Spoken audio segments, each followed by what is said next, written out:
Okay, I'm sitting here outside of a coffee shop bakery place, and I'm sitting kind of removed from the main area. So that's the main sitting area, and then I'm in this little alternate chair table set up in the bamboo, and it's amazing actually. It's really nice. I've been looking up at the bamboo and just hanging out and journaling, thinking about stuff, and having coffee.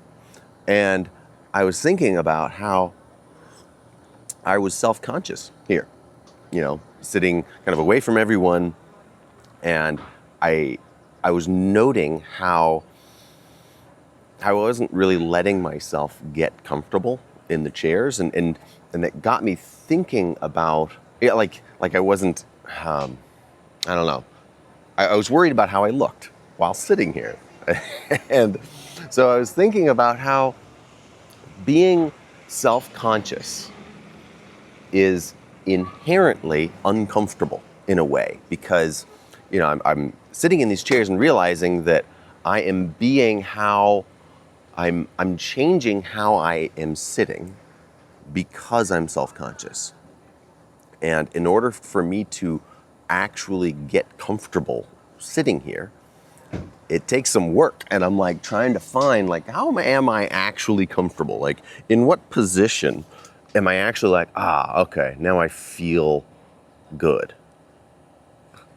And anything that I take away from that, basically any amount of control that I put into that process, conscious control, or subconscious in a way, I guess. But anyway, any control I put into that is taking away from this kind of subconscious way that one finds comfort. Because you can sit in a chair like this kind of in an infinite number of ways. And just, sitting straight up, kind of 90-90 situation, may not be the most comfortable for you. It might be, but I could think of, I could try out a million different ways to sit in a chair. And so the fact that there's people over here makes me self-conscious, and so it makes it harder for me to actually find comfort. And I was thinking about, okay, when people look really confident and natural, when you see somebody that stands out in that way, part of it is that they seem very comfortable. They look like they're not trying.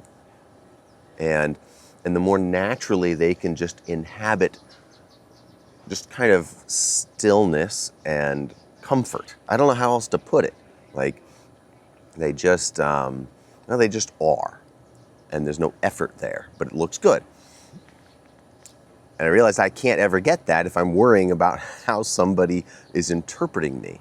And so, I don't know, I was playing with that idea, sitting here and just trying out different positions. I got my feet up and crossing them and crossing my arms and just trying to find the comfortable spot, and noting how